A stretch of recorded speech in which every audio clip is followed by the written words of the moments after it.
சுருக்கெழுத்து தமிழ் உயர் வேகம் நிமிடத்திற்கு 120 வார்த்தைகள். முதல் தாள். Be ready for trial dictation for 2 minutes. 15 seconds left. 10 seconds left. 5 seconds left. Begin. மாண்புமிகு பேரவை தலைவர் அவர்களே, மாண்புமிகு நிதியமைச்சர் அவர்களால் சட்டமன்ற பேரவையில் தாக்கல் செய்யப்பட்ட இந்த ஆண்டிற்கான நிதிநிலை அறிக்கை குறித்து பேசுவதற்கு வாய்ப்பளித்த தங்களுக்கு எனது நன்றியை தெரிவித்துக் கொள்கிறேன். முதற்கட்டமாக ஒரு விஷயத்தை உங்களது கவனத்திற்கு கொண்டு வர விரும்புகின்றேன். கடந்த தேர்தலின் போது பெட்ரோல் மீது மாநில அரசு விதிக்கும் வரி குறைக்கப்படும் என ஆளுங்கட்சியின் சார்பில் தெரிவிக்கப்பட்டது. இப்போது அவர்கள் ஆட்சிக்கு வந்து ஓராண்டு காலம் நிறைவடைய போகிறது என்பதை சுட்டிக்காட்ட விரும்புகிறேன். இதுவரையில் பெட்ரோல் விலையினை குறைக்க மாநில அரசு தனது பங்கிற்கு எந்த ஒரு நடவடிக்கையும் எடுக்கவில்லை என்பதை எடுத்துக் கூற கடமைப்பட்டுள்ளேன். எனவே இது குறித்து விரைந்து நடவடிக்கை எடுக்க வேண்டும் என்று கேட்டுக்கொள்ள விரும்புகிறேன். அடுத்ததாக, கட்டுமான பொருட்களின் விலை உயர்ந்து வருவதை அரசின் கவனத்திற்கு கொண்டு வர விரும்புகிறேன். ஆகவே அரசு இதில் தலையிட்டு உற்பத்தியாளர்களுடன் கலந்து பேசி நடுத்தர மக்கள் பாதிக்கப்படாத வகையில் விலைகளை குறைக்க வேண்டுமென கேட்டுக்கொள்ள விரும்புகிறேன். அதிலும் குறிப்பாக சிமெண்ட் விலையை பெருமளவு கட்டுப்படுத்த வேண்டுமென்று குறிப்பிட்டு சொல்ல விரும்புகின்றேன். அடுத்தபடியாக, கூட்டுறவு துறையை பொறுத்தவரை கூட்டுறவு வங்கிகளில் 5 சவரன் வரை நகைகளை அடமானம் வைத்து கடன் பெற்றவர்களுக்கு வட்டி தள்ளுபடி செய்யப்படும் என்று அரசு அறிவித்தது. அதனை விரைவில் அமல்படுத்தி கடனை முழுவதுமாக திருப்பி செலுத்துவோருக்கு நகைகளை திரும்ப வழங்க வேண்டும் என்று கேட்டுக்கொள்கிறேன்.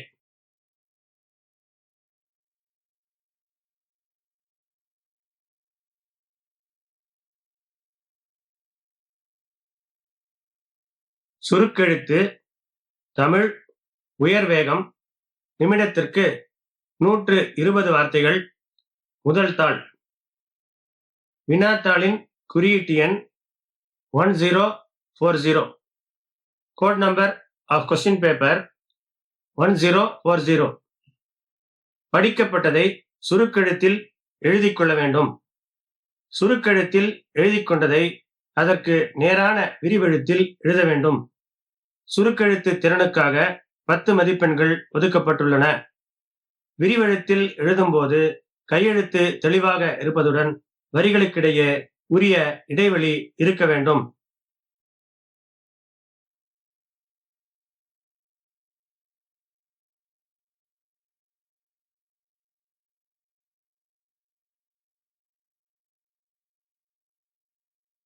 Be ready. 30 seconds.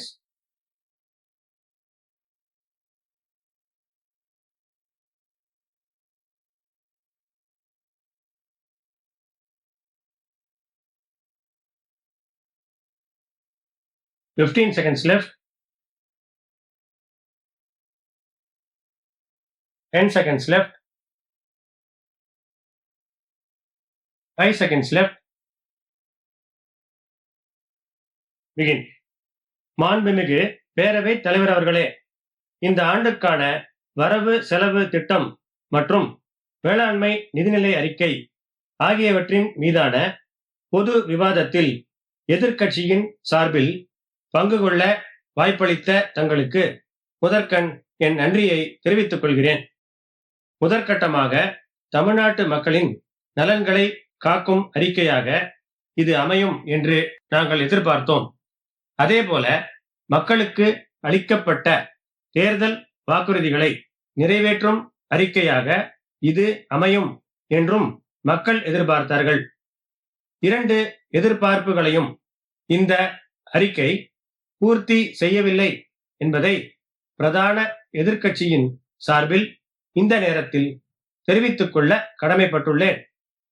குறிப்பாக சொல்ல வேண்டுமானால், நம் பள்ளிகளில் பயின்று பட்டப்படிப்பை மேற்கொள்ள வங்கிக் கடன் பெற்ற தமிழக மாணவர்கள் ஓராண்டு காலத்திற்குள் கடனை செலுத்த இயலாவிட்டால் அரசே செலுத்தும் என்று தெரிவிக்கப்பட்டது. இது குறித்து அரசிடம் நான் கேள்வி ஒன்றை எழுப்ப விரும்புகிறேன். அதாவது, இதுவரை எவ்வளவு மாணவர்களுக்கு எவ்வளவு கடன் தொகையை அரசே திரும்ப செலுத்தியிருக்கிறது என்ற விவரத்தை இந்த மாமன்றத்தின் முன் வைக்க வேண்டும் என்று கேட்டுக்கொள்கிறேன். அடுத்தபடியாக, நெல்லுக்கு அரசு வழங்கும் ஆதார விலை குவிண்டால் ஒன்றுக்கு ரூபாய் 2000 உயர்த்தி வழங்கப்படும் என நீங்கள் அறிவித்ததை இந்த நேரத்தில் சுட்டிக்காட்ட கடமைப்பட்டுள்ளேன். அதே போன்று கரும்புக்கான ஆதார விலையும் உயர்த்தப்படும் என தெரிவிக்கப்பட்டது. இதுவரையில் இந்த உயர்வு வழங்கப்படவில்லை என்பதை மாண்புமிகு பேரவை தலைவரின் வாயிலாக மாமன்ற உறுப்பினர்களின் கவனத்திற்கு கொண்டு வர விரும்புகின்றேன். மின்சார துறையை பொறுத்தவரை மற்றொரு வாக்குறுதியையும் நீங்கள் அளித்தீர்கள். நாங்கள் ஆட்சிக்கு வந்தால் மாதம் ஒரு முறை மின் கட்டணம் செலுத்திடும் முறையை கொண்டு வருவோம் என கூறினீர்கள். இதுவரையில் அது சம்பந்தமாக அரசு என்ன நடவடிக்கை எடுத்திருக்கிறது என்பதை மாண்புமிகு அமைச்சர் அவர்கள் தனது பதிலுரையில் அறிவிக்க வேண்டுமென்று கேட்டுக்கொள்ள கடமைப்பட்டுள்ளேன். அதே போல பேரூராட்சி பகுதிகளுக்கும் மத்திய அரசின் 100 நாள் வேலை வாய்ப்பு திட்டம் விரிவுபடுத்தப்படும் என்று தெரிவிக்கப்பட்டது. அது குறித்து இதுவரை எந்த அறிவிப்பையும் அரசு வெளியிட்டதாக தெரியவில்லை. விரைவில் இது குறித்த அறிவிப்புகளை வெளியிட வேண்டுமென்று நான் அன்போடு அரசை கேட்டுக்கொள்ள ஆசைப்படுகிறேன். அடுத்ததாக, தமிழகத்தின் நிதி சுமையை குறைப்பதற்கு உலக அளவிலான பொருளாதார நிபுணர்கள் கொண்ட குழுவை கடந்த ஆண்டு அமைத்ததற்கு நான் இந்த அரசை பாராட்ட கடமைப்பட்டுள்ளேன். அதே நேரத்தில் அந்த குழு என்னென்ன பரிந்துரைகளை அளித்தது என்பதையும் அவை அரசால் ஏற்றுக்கொள்ளப்பட்டனவா என்பதையும் பதிலுரையில் தெரிவிக்க வேண்டுமென்று நான் அன்போடு கேட்டுக்கொள்ள விரும்புகின்றேன். அரசு ஊழியர்களை பொறுத்தவரை அவர்கள் பழைய ஓய்வூதிய முறையை அமல்படுத்த வேண்டுமென்று கோரிக்கை வைத்து வருகிறார்கள். அதனை அரசு கனிவுடன் ஆலோசனை செய்ய வேண்டுமென்று கேட்டுக்கொள்ள விரும்புகிறேன். அதே போன்று பணிச்சூழல் குறித்தும் காலி இடங்களை பூர்த்தி செய்வது குறித்தும் அவர்கள் கூறும் கோரிக்கைகளை அப்போதைக்கப்போது நிறைவேற்ற அரசு அக்கறை காட்ட வேண்டுமென்று சுட்டிக்காட்ட நான் கடமைப்பட்டுள்ளேன். மாண்புமிகு பேரவை தலைவர் அவர்களே, உரைகளை சொல்லும் அதே வேளையில் நிறைகளை குறிப்பிடுவதும் எனது கடமை என்று நான் அறிவேன். எனவே கட்சி வேறுபாடு பார்க்காமல் தொகுதி சார்ந்த விஷயங்களில் ஒத்துழைப்பு தர வேண்டுமென்று மாமன்ற உறுப்பினர்களை கேட்டுக்கொள்ள விரும்புகிறேன்.